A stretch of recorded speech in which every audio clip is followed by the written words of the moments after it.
귀한 찬양 감사드립니다. 오늘 찬양 시작하기 전에 휴대폰 소리가 준비되었던 거죠. 여러분 예배에 들어오실 때에는 그 전화기를 끄면 더 좋지만 끄지 못할 상황이라고 한다면 무음으로 해놓으셔도 좋을 것 같습니다. 오늘 같은 경우는 참 절묘하게 시간을 맞추셔서 찬양이 시작하기 전에 벨이 울렸는데 그것도 하나의 찬양으로 들어도 될 것 같습니다. 한 주간 평안하셨습니까? 네. 정말로 숨쉬기도 어려웠던 지난 여름이었는데 새벽에 새벽 기도를 하기 위해서 집을 쫙 나서다 보면 막 그 폐부 깊은 곳까지 들어오는 듯한 그 신선한 공기가 참 마음을 즐겁게 하는 그런 계절이 된 것 같습니다. 앞에서 기도했던 것처럼 우리 마음을 시원하게 하는 성령의 바람이 저와 여러분에게 계속해서 불어오기를 진심으로 소망합니다. 공선옥이라고 하는 작가가 쓴 책이 하나 있는데 그 책의 제목이 뭐냐면 사는 것이 거짓말 같은 때라고 하는 제목의 산문집입니다. 사는 것이 거짓말 같은 때라고 하는 책을 쓰게 된 이유가 있는데 삶에서 무엇인가 열심히 하고 있지만 성과가 보이지도 않고 아무리 열심을 내고 발버둥을 쳐도 항상 그 자리인 것 같고 때로는 뒤로 물러선 것 같은 그런 느낌을 가지고 살아가는 사람들을 위로하고 싶어서 써낸 책입니다. 현대인들이 가지고 있는 그 마음 속에 있는 공허함, 허무함, 아무리 노력해도 안 되는구나. 요즘 표현으로 뼈를 갈아 넣고 삶을 갈아 넣어도 앞으로 가기보다는 자꾸 뒤로 물러서는 것과 같은 그런 느낌을 가지고 살아가는 사람들을 위로하고 싶어서 쓴 책이다라고 그렇게 밝히고 있습니다. 우리가 보통 삶에 지치고 힘들 때 사는 게 사는 것 같지 않다라고 하는 말을 하기도 하고 죽지 못해 산다라고 하는 말을 하기도 하지요. 이럴 때 허무함이 찾아오고 마음의 공허함이 그리고 삶이 무의미해진다라고 하는 것을 느끼게 만듭니다.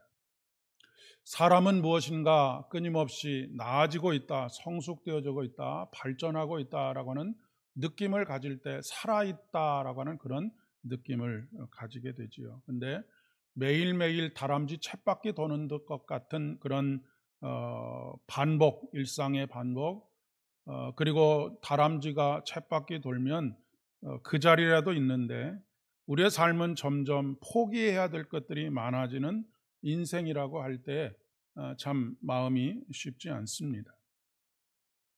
이런 때 나타나는 대표적인 두 가지 현상이 한 가지는 이 팽팽한 긴장감을 그냥 놔버리는 것입니다.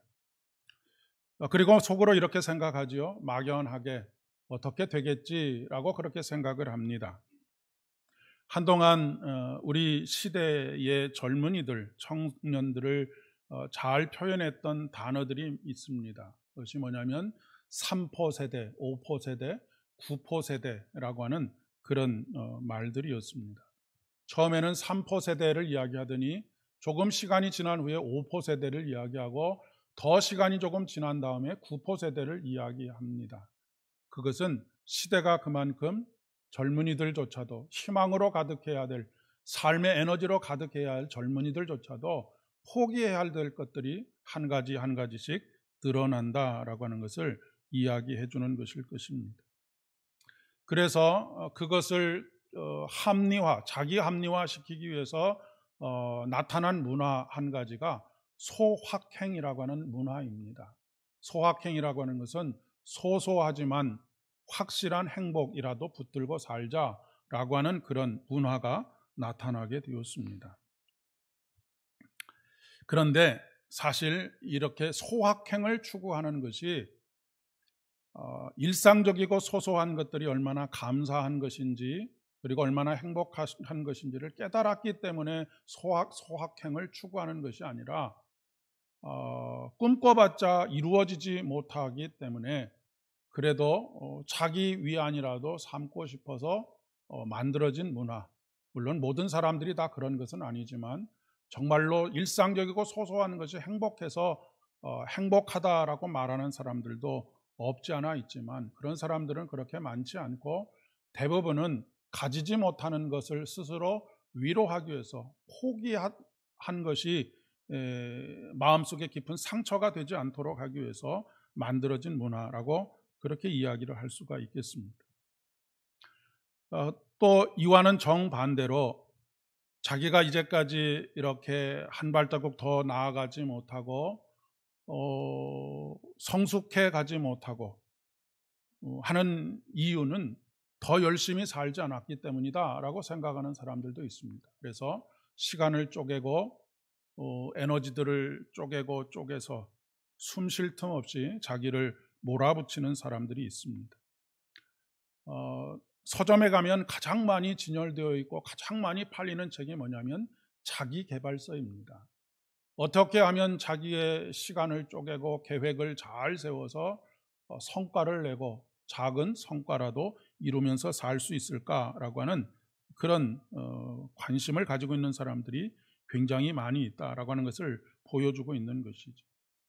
이렇게 살면 작은 성과가 나타나기도 합니다. 그리고 작은 성공을 이룰 수도 있습니다. 그런데 이렇게 살다가 갑자기 큰 질병이 찾아온다든지 아니면 큰 실패를 경험하게 되면 그동안 그냥 될 대로 되라라고 하든지 일상적인 삶을 그렇게 소소한 행복으로 만족하던 사람들보다 훨씬 더 깊은 좌절과 절망을 경험하게 됩니다. 그 TV 프로그램 중에 자연인이라고 하는 프로그램이 있지 않습니까? 모든 사람들이 다 그런 것은 아니지만 그 산속에 들어가서 홀로 사는 사람들 중에는 정말로 삶을 치열하게 살던 사람들이 굉장히 많이 있습니다. 하루 24시간을 25시간, 26시간처럼 살았던 사람들. 그런데 어느 날 갑자기 실패가 찾아왔거나 아니면 큰 질병이 찾아와서 야, 인생이라고 하는 것이 이렇게 살아봐야 아무 소용없구나 라고 생각하고 산속으로 들어가는 사람들입니다. 계시록에 등장하는 소아시아의 7교회 중에 사대 교회라고 하는 교회가 있습니다. 여러분이 이 교회의 이름의 뜻을 잘 알고 계시리라 생각합니다. 살았다 하는 이름을 가졌으나 죽은 자라고 하는 이름의 뜻입니다. 여러분, 예수를 믿는다라고 하는 것이 무엇일까요? 예수를 믿는다라고 하는 것은 십자가에서 달리신 예수 그리스도를 통해서 우리가 생명을 얻고 그 영생의 생명을 우리의 삶 속에서 얻는 것에서 끝나는 것이 아니라 그 영생의 삶을 누리면서 살아가는 것입니다. 그런데 우리가 이런 경우들을 참 많이 봅니다. 아주 고급 백을 샀다든지 고급 옷을 샀다든지 하고는 1년에 한 번, 2번 사용하는 경우들이 고작인 경우들이 참 많이 있습니다. 여러분, 비싼 것일수록 자주 사용하고 자주 누리면서 살아야 되지 않겠습니까? 우리 속담에 그런 말이 있습니다. 아끼다가 똥 된다라고 하는 말이 있지 않습니까? 우리는 그렇게 살고 있는 것 같습니다. 여러분, 우리에게 주어진 구원이 얼마나 소중한 것입니까? 얼마나 값진 것입니까? 그런데 우리는 이 구원의 기쁨과 감격을 평생에 몇 번 사용하지 않고 살아갈 때가 참 많이 있습니다. 이 생명을 누리지 못하고 살아가는 날들로 가득 채우고 이 생명을 누리는 날은 1년에 몇 번 정말로 큰 은혜가 부어졌다라고 생각되어질 때, 기도가 응답되어졌다라고 생각할 때만 그 은혜를 누리면서 삽니다. 근데 예수님께서 이 땅에 오신 이유는 요한복음 10장 10절에 있는 말씀처럼 내가 온 것은 양들로 생명을 얻고 더 풍성하게 얻도록 하시기 위함이다라고 말씀하고 있습니다. 여러분, 우리가 예수님을 믿는 이유는 천당 가기 위함만이 아닙니다. 그냥 예수 믿고 죽은 다음에 천당 가기 위해서 예수를 믿는 것이 아니고 이 땅에서 우리의 삶의 일상 속에서 매일매일 살아있는 것 같은 그런 삶의 은혜를 누리면서 살기 위해서 예수를 믿는 것이라고 하는 것입니다. 그런데 마치 사대 교회와 같이 보잘것없는 욕망을 따라 정말로 열심히 사는 것 같지만 그 마음속에는 살아가는 것과 생명이 막 역동하는 것 같은 느낌을 전혀 느끼지 못하며 살아가는 것이지요. 여러분, 우리 마음속에 허무와 공허함이 깊어지면 깊어질수록 다른 것이 채워지게 됩니다. 그 다른 것은 뭐냐면 욕망이 채워지게 되어져 있습니다. 이것을 현대인의 단어로 바꿔보면 중독이라고 하는 것입니다. 중독에 빠지는 이유는 그 안에 다른 것이 충만하지 않기 때문입니다. 그래서 비슷한 것이 아니라 전혀 다른 것으로 거기에 채워가는 것이지요. 여러분, 노년의 삶이라고 하는 것을 생각해 볼 때 노년의 삶은 하나하나 그동안 누렸던 것, 가지고 있었던 것을 내려놓는 시기라고 이야기할 수 있습니다. 그런데 이 내려놓는 시기에 우리 안에 충만한 것으로 채워지지 못하면 그 틈을 비집고 다른 것들이 찾아오게 됩니다. 중독이 찾아오는 것이죠. 어떤 것에 집착하게 되고 그것을 놓지 않으려고 몸부림을 치게 되는 그런 일들이 찾아오게 됩니다. 이것은 나이가 어리든 나이가 많든 상관없는 일이 됩니다. 특별히 예수를 믿고 생명을 경험한 사람에게 더 이상 그 안에 생명으로 충만하게 채워지지 않으면 다른 것이 찾아오게 되는데, 그것을 비유적으로 이야기하는 것이 어떤 사람이 방을 잘 청소해 놓았습니다. 예수 그리스도를 믿고 그리고 구원을 얻고 우리 마음속에 정결함이 자리 잡게 되었습니다. 그런데 그 안에 생명으로 충만하게 채우지 않으면 7 영의 귀신이 그 안에 다시 돌아온다라고 이야기를 하고 있습니다. 왜 그렇습니까? 이제는 과거처럼 악한 영의 지배 아래 두면 언제 예수께로 돌아갈지를 알지 못하기 때문에 꼼짝달싹하지 못하도록 7 영의 악한 영을 그에게 허락한다라고 하는 그런 이야기입니다. 그러니까 우리가 잘 비워내는 것이 굉장히 중요합니다. 잘 내려놓는 것이 참 중요합니다. 잘 내려놓는다는 것은 내려놓은 그 자리, 그 공간에 무엇으로 채울 것이냐라고 하는 것이 중요한 것입니다. 그것을 잘 채우지 못하면 우리 마음속에 예수를 믿고 있음에도 불구하고 허무와 공허함이 찾아옵니다. 여러분, 세상의 모든 것은 진공을 허락하지 않습니다.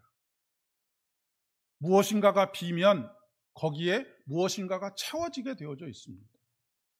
그런데 무엇인가 비었는데 좀 깨끗하게 되었는데 거기에 생명의 영으로 충만하게 채워지지 않으면 그냥 진공 상태로 있는 것이 아니라 다른 것이 그것을 채워가게 되어져 있다라고 하는 것입니다. 욕망으로 채워져 가게 되어져 있고, 그리고 온갖 썩어질 것들로만 채워지게 되는 것입니다. 오늘 말씀은 우리에게 사는 것처럼 사는 삶에 대해서 가르쳐주고 있습니다. 시편 15편 1절의 말씀에 보니까 여호와여 주의 장막에 머물 자가 누구오며 주의 성산에 사는 자가 누구오니까? 라고 하는 의문문으로 시작하고 있습니다. 그러나 이것은 질문이라고 하기보다는 생명으로 충만한 사람의 삶이 어떤 삶인지에 대해서 노래하고 있는 것입니다. 구약의 본문인 신명기 4장 1절에 보니까 이스라엘아 내가 너희에게 가르치는 규례와 법도를 듣고 준행하라 그리하면 너희가 살 것이다 라고 말씀하고 있습니다. 이 신명기 본문에서는 계속해서 강조하고 있는 것이 준행하라, 지키라, 그리고 지켜 행하라 라고 하는 말이 반복되고 있지요. 그런데 이것을 유대인들은 어떻게 받아들였느냐면 여기에서 613가지의 계명을 만들어냈습니다. 뽑아낸 것이지요. 613가지를 만든 이유는 우리 몸을 이루고 있는 뼈의 숫자가 238개라고 합니다. 그리고 365일을 더해서 613가지의 계명을 만들어냈다라고 하는 그런 이야기입니다. 그러나 그들이 지키고 있는 율법은 살리는 법이 아니라 죽이는 법이 되고 말았습니다. 왜냐하면 하나님의 영으로, 생명의 영으로, 살리는 영으로 그들의 마음을 먼저 채우지 못했기 때문입니다. 하나님의 은혜에 대한 깨달음이 아니라 자신의 결심과 노력의 결과입니다. 물론 우리에게는 형식과 틀이 중요합니다. 필요합니다. 여러분, 물을 옮기기 위해서는 반드시 그릇이 필요하지 않습니까? 그런 것처럼 우리 신앙생활을 담아낼 수 있는 그릇이 필요합니다. 예배도 형식이 있고요, 기도도 형식이 있고요, 여러 가지 신앙생활의 모든 것들이 다 형식이 있습니다. 그러나 그런 루틴들, 형식들이 우리를 옥죄는 것이 되어져 버리면 우리 신앙은 힘을 잃고 맙니다. 생명을 잃고 맙니다.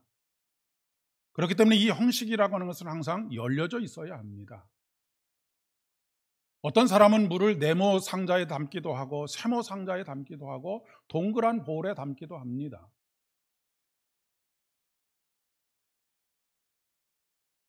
율법은 하나님께서 사람을 위해서 만드신 것입니다. 그런데 우리가 율법을 지키는데 행위에만 집중하게 되면 사람이 율법을 위해서 있는 것처럼 그렇게 바뀌어져 버리고 마는 것이죠. 우리가 주의를 지키는 것도 마찬가지입니다. 주의를 성수하는 것. 주의를 성수하라는 것은 우리를 옥죄기 위해서, 놀러가지 못하게 하기 위해서 주의를 성수하라고 말하는 것이 아닙니다. 주의를 하나님께서 우리에게 허락하신 이유는 우리가 주의를 통해서 하나님의 은혜를 경험하고 내가 일하는 것이 아니라 하나님께서 일해서 나는 살고 있습니다 라고 하는 것을 경험하라고 우리에게 주시는 것입니다. 그런데 주의를 지키지 못하게 되면 어떻게 되겠습니까? 내 힘으로 내 인생을 일구어가고 있다라고 생각합니다. 그러면 결국 그것은 껍데기만 남는 것, 욕망에 따라서 열심히 살고 있지만 그 안에는 생명이 없는 것, 그런 삶을 살아갈 수밖에 없게 되지요. 깊은 영성을 가지고 존경을 한 몸에 받던 수도원, 원장 수도사가 있었습니다. 이 원장 수도사님은 매일마다 때가 되면 기도의 시간을 가졌는데 그 기도의 시간을 갖는 동안에 수도원에서 기르고 있었던 고양이 한 마리가 자꾸 기도 시간을 방해를 하게 되었습니다.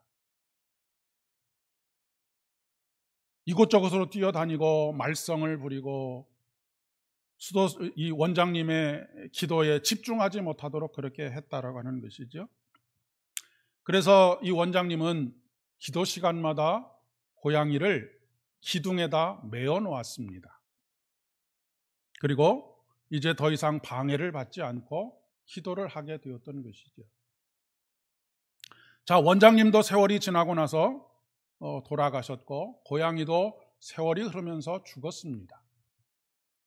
그리고 그 이야기가 전설처럼 그들 공동체, 수도원 공동체에 내려오게 되었고, 그리고 사람들은 기도를 하기 위해서 죽은 고양이 대신 새로운 고양이를 가지고 오게 됩니다. 그리고 새로운 고양이를 기둥에 묶고 기도하기 시작하게 되지요. 여러분, 처음 고양이를 기둥에 묶었던 이유가 무엇입니까? 기도가 방해받지 않도록 하기 위함이었습니다. 그런데 그러면 고양이가 없으면 기도가 방해받지 않지 않겠습니까? 그런데 고양이를 들고 와서 굳이 묶어두는 것입니다. 그리고 그들 가운데 여러 가지 논쟁들이 벌어지기 시작했습니다. 고양이는 몇 시에 묶어야 되는지에 대해서 서로 논쟁하기 시작했습니다. 어디에 묶어야 되는지에 대해서도 논쟁하기 시작했습니다. 그리고 그것에 대한 논문을 발표하게 되었습니다. 참 어리석은 일이 아니겠습니까? 이 장로의 전통이라고 하는 것이 바로 그러한 것이라는 것입니다.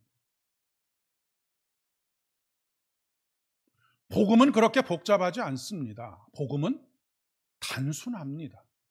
복음은 생명의 영이 우리 안에 들어오고 그 생명의 영에 따라서 살아가는 것입니다. 여러분, 고양이를 묶어두지 않는다고 해서 기도가 엉망이 되는 것이 아닙니다. 그리고 고양이를 묶어둬야 되는 상황이 된다면 고양이를 없애면 되는 것이죠.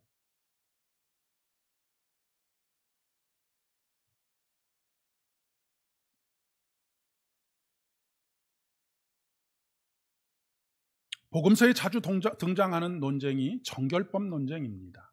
오늘 마가복음 7장에서도 바로 이 정결법 논쟁을 가지고 바리새인들과 여러 유대인들이 예수님께 시비를 걸어오지 않습니까?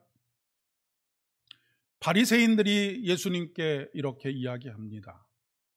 장로의 전통에 따라서 밥을 먹기 전에는, 식사를 하기 전에는 반드시 손을 씻어야 하는데 너희들은 왜 손을 씻지 않고 밥을 먹느냐? 이것은 하나님 앞에 죄가 된다라고 하는 이야기입니다.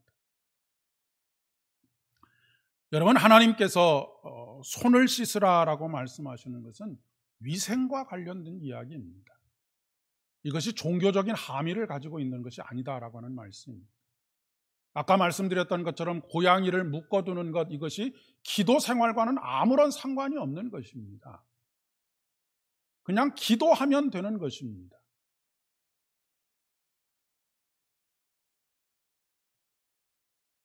물론 위생을 위해서 손을 씻고 밥을 먹는 것이 좋은 것이죠. 그런데 그럴 수 없는 부득이한 사정들이 있을 수 있습니다. 그렇다고 해서 죄가 된다거나 그렇지 않습니다. 그것이 하나님을 잘 섬긴다거나 그렇지 못하다거나 하는 판단의 근거가 되지 못하는 것은 더더욱이 그렇습니다. 그런데 마치 그것을 지키는 것이 하나님을 섬기는 일의 본질인 것처럼 그렇게 주장하고 그렇게 요구하는 것입니다.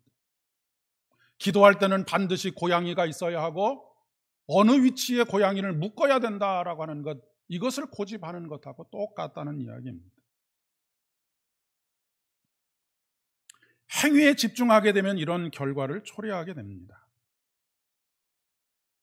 야고보서 1장 25절의 말씀에 보니까 자유롭게 하는 온전한 율법을 들여다보고 있는 자는 듣고 잊어버리는 자가 아니라 실천하는 자니 이 사람은 그 행하는 일에 복을 받으리라 라고 말씀하고 있습니다. 율법은 뭐라고요? 자유롭게 하는 율법입니다. 그것이 방종이 되어서는 안 되지만 이 율법은 우리를 얽어매고 우리를 고통스럽게 하고 하기 싫은 것을 억지로 하도록 만들기 위해서 만들어진 것이 아니다라고 하는 것을 말씀하고 있습니다. 물론 억지로 순종하는 일도 가끔은 필요합니다. 왜냐하면 억지로 순종하다가 깨달음이 있어서 그것이 온전한 순종으로 나아갈 수 있기 때문입니다. 그런데 문제는 억지로 하는 순종은 오래 가지를 못합니다. 몇 번 억지로 하다가 실증이 나기도 하고 부질없다 느껴지기도 합니다. 그래서 여기서 말하는 실천한다라고 하는 것은, 여기서 강조하고 싶은 것은 그것이 나타나도록 하는 우리 마음속에 있는 동인이 무엇이냐라고 하는 것이 중요하다라고 하는 것을 말씀하고 있습니다. 성령의 말하게 하심과 행동하게 하심에 따라 순종하는 것입니다. 어떤 행위를 하고 있느냐 하는 것이 중요한 것이 아니라 나를 움직이는 것이 무엇이냐, 나에게 명령하시는 분이 누구시냐라고 하는 것이 중요하다라고 하는 그런 이야기입니다.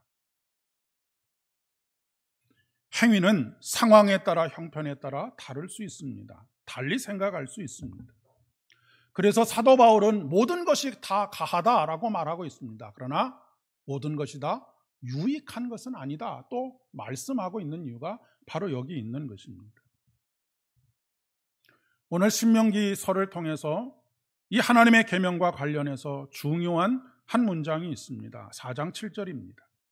우리 하나님 여호와께서 우리가 그에게 기도할 때마다 우리에게 가까이 하심과 같이 그 신이 가까이 함을 얻은 큰 나라가 어디 있느냐라고 하는 것입니다.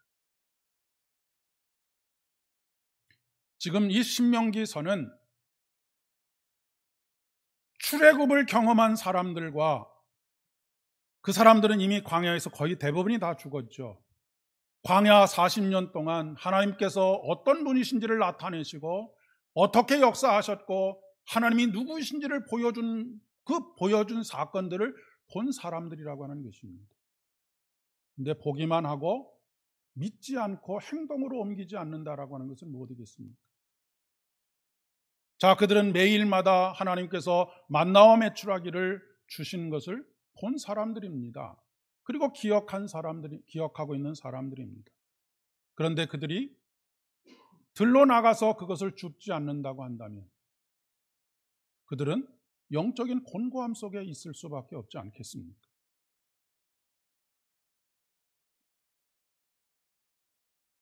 하나님께서는 우리가 기도할 때 가까이 계시는 하나님이십니다. 우리 안에 내주하시는 하나님이십니다.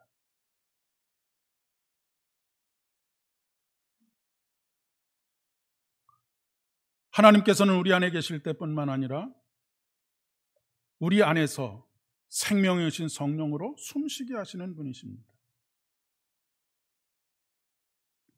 그러면 우리가 이 생명 현상을 무엇으로 경험할 수 있을까요? 바로 우리 안에 나타나는, 우리의 삶에 나타나는 성령의 열매들, 성령께서 말하게 하심에 따라 말하고 성령께서 행동하게 하시는 대로 행동하는 삶을 통해서 경험하게 됩니다. 여러분, 바람은 눈으로 볼 수 없습니다. 손으로 만질 수도 없습니다. 그러나 바람이 있는 것을 아는 방법이 무엇입니까? 가지가 흔들리는 것을 보면서 알 수 있습니다. 여기서 말하고 있는 실천하는 행동이라고 하는 것은 바로 성령의 말하게 하심에 따라, 행동하게 하심에 따라 나타나는 행동을 말하는 것입니다. 우리는 그것을 통해서 내 안에 성령님께서 일하시는구나 라고 하는 것을 깨달을 수가 있습니다. 오늘 복음서에서 예수님께서는 무엇이든지 밖에서 사람에게로 들어가는 것은 능히 사람을 더럽게 하지 못하되 속에서 곧 사람의 마음에서 나오는 악한 생각 곧 음란과 도둑질과 살인과 이 모든 악한 것이 다 속에서 나와서 사람을 더럽힌다라고 말씀하고 있습니다. 밖에서 들어가는 것이라고 하는 것은 손을 씻지 않고 먹은 음식을 말하는 것입니다. 그것이 사람을 더럽히는 것이 아니라 그것으로 나온 배설물이 사람을 더럽게 만드는 것이 아니라 우리 안에 성령의 영, 생명의 영, 그 영의 역사 속에서 하지 않는 모든 것들이 우리를 정하지 못하도록 하는 것이다 라고 하는 것을 말씀하고 있는 것이죠. 여러분, 창세기 1장은 우리에게 하나님께서 태초에 말씀으로 생명을 창조하셨다라고 말씀하고 있습니다. 성령이 말하게 하심에 따라 말했다라고 하는 것이 바로 이런 것입니다. 말씀으로 세상을 창조하셨더니 아름답다라고 그렇게 말하지 않습니까? 아름답다라고 하는 것은 깨끗하다라고 하는 말의 의미입니다. 그러면 성령의 말하게 하심에 따라 말되어지고 그 말이 현실이 되어지지 않은 모든 것들은 어떤 것입니까? 부정한 것입니다. 더러운 것이다 라고 하는 것입니다. 더러운 것이다 라고 하는 것은 결국 죽음으로 일시적으로 있다가 없어지는 것에 불과한 것이다 라고 하는 것을 말해주고 있는 것입니다. 중요한 것은 우리 안에 누가 자리 잡고 있느냐라고 하는 것입니다. 성령이 계시면 그가 하는 말과 모든 행동이 정결한 것이 됩니다. 손을 씻지 않고 먹어도 그것은 정결한 것이 되는 것이죠. 그 안에 욕망이 자리 잡고 있으면 그가 하는 모든 말과 행동이 정결하지 않게 됩니다. 여러분, 우리가 사는 것처럼 살아갈 수 있는 오직 유일한 길은 바로 성령께서 가르치심과 깨닫게 하심에 따라서 살아가는 것입니다. 그런데 우리 안에 성령이 없으면 그렇게 살 수 있겠습니까? 우리의 마음이 하나하나를 내려놓으면서 성령의 영으로 채워지지 않으면 다른 영으로 채워질 수밖에 없는 그런 연약함 가운데 있는데, 우리가 어떻게 해야 할지를 명확하게 잘 보여주고 있는 것이지. 성령의 은사는 각 사람에게 다 각양 다른 모습으로 나타납니다. 그러나 이 성령의 은사들은 무엇으로 귀결이 되느냐면 바로 사랑으로 귀결이 됩니다. 그래서 은사 중에 가장 큰 은사가 뭐냐면 사랑의 은사라고 그렇게 이야기를 합니다. 이 사랑의 은사는 모든 은사를 다 포괄하기 때문에 그렇습니다. 여러분, 우리가 통일성을 가지기 위해서는 틀도 필요하고 형식도 필요합니다.